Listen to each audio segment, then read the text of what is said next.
When in the course of human events it becomes necessary for one people to dissolve the political bands which have connected them with another, and to assume among the powers of the earth the separate and equal station to which the laws of nature and of nature's God entitle them, a decent respect to the opinions of mankind requires that they should declare the causes which impel them to the separation. We hold these truths to be self-evident, that all men are created equal, that they are endowed by their Creator with certain unalienable rights, that among these are life, liberty, and the pursuit of happiness, that to secure these rights, governments are instituted among men, deriving their just powers from the consent of the governed, that whenever any form of government becomes destructive of these ends, it is the right of the people to alter or to abolish it, and to institute new government,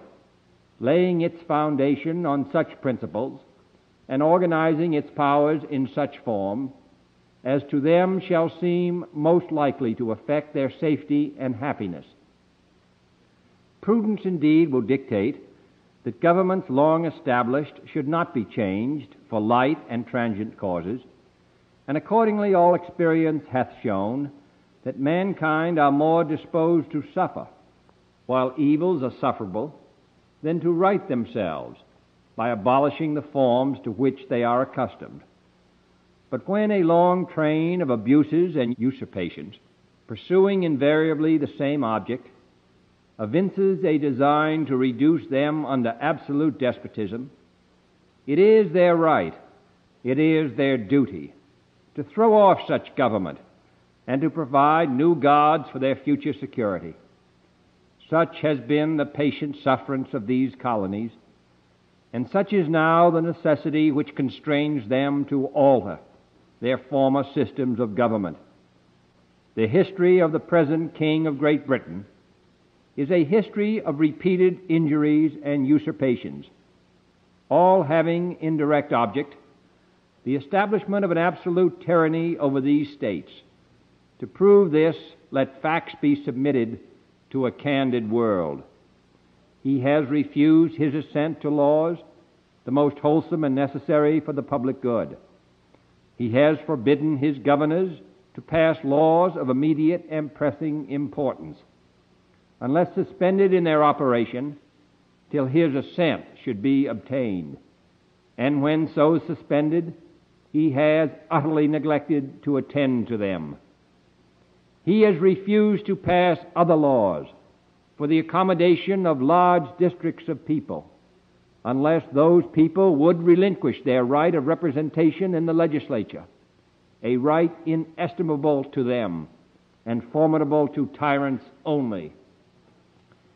He has called together legislative bodies at places unusual, uncomfortable, and distant from the depository of their public records, for the sole purpose of fatiguing them into compliance with his measures. He has dissolved representative houses repeatedly for opposing with manly firmness his invasions on the rights of the people. He has refused for a long time, after such dissolutions, to cause others to be elected, whereby the legislative power, incapable of annihilation, have returned to the people at large for their exercise, the state remaining in the meantime exposed to all the dangers of invasion from without and convulsions within. He has endeavored to prevent the population of these states, for that purpose obstructing the laws for naturalization of foreigners, refusing to pass others to encourage their migrations hither, and raising the conditions of new appropriations of land. He has obstructed the administration of justice by refusing his assent to laws for establishing judiciary powers. He has made judges dependent on his will alone for the tenure of their offices and the amounts and payment of their salaries. He has erected a multitude of new offices and sent hither swarms of officers to harass our people, and eat out their substance. He has kept among us, in times of peace, standing armies without the consent of our legislatures. He has effected to render the military independent of and superior to the civil power. He has combined with others to subject us to a jurisdiction foreign to our Constitution and unacknowledged by our laws, giving his assent to their acts of pretended legislation, for quartering large bodies of armed troops among us, for protecting them by a mock trial from punishment for any murders which they should commit on the inhabitants of these states, for cutting off our trade with all parts of the world, for imposing taxes on us without our consent, for depriving us in many cases of the benefits of trial by jury, for transporting us beyond seas to be tried for pretended offenses, for abolishing the free system of English laws in a neighboring province, establishing therein an arbitrary government, and enlarging its boundaries so as to render it at once an example and fit instrument for introducing the same absolute rule into these colonies, for taking away our charters, abolishing our most valuable laws, and altering fundamentally the forms of our government, for suspending our own legislatures and declaring themselves invested with power to legislate for us in all cases whatsoever. He has abdicated government here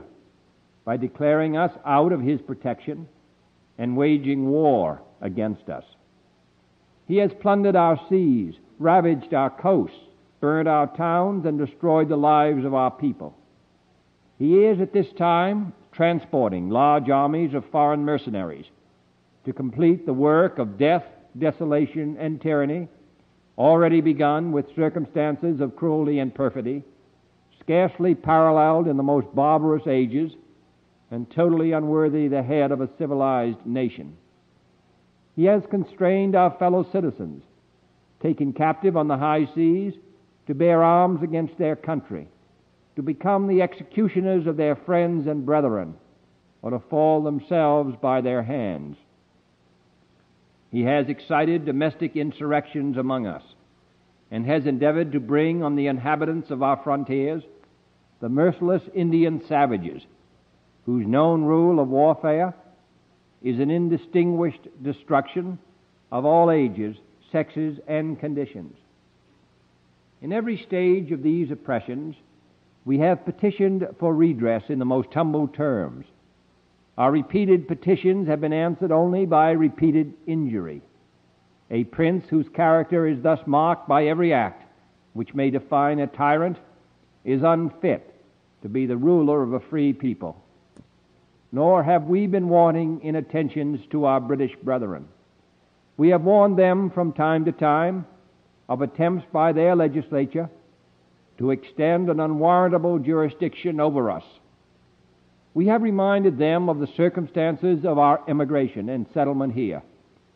We have appealed to their native justice and magnanimity,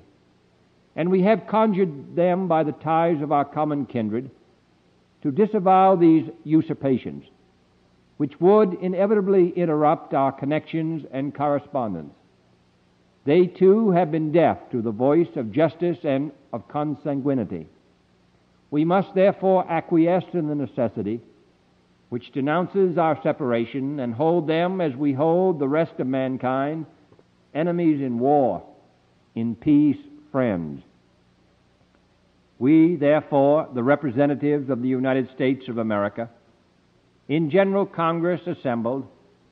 appealing to the Supreme Judge of the world for the rectitude of our intentions, do in the name and by authority of the good people of these colonies solemnly publish and declare that these united colonies are, and of a right ought to be, free and independent states, that they are absolved from all allegiance to the British Crown, and that all political connection between them and the state of Great Britain is and ought to be totally dissolved, and that as free and independent states, they have full power to levy war, conclude peace, contract alliances, establish commerce, and to do all other acts and things which independent states may of right do. And for the support of this declaration, with a firm reliance on the protection of divine providence, we mutually pledge to each other our lives, our fortunes, and our sacred honor,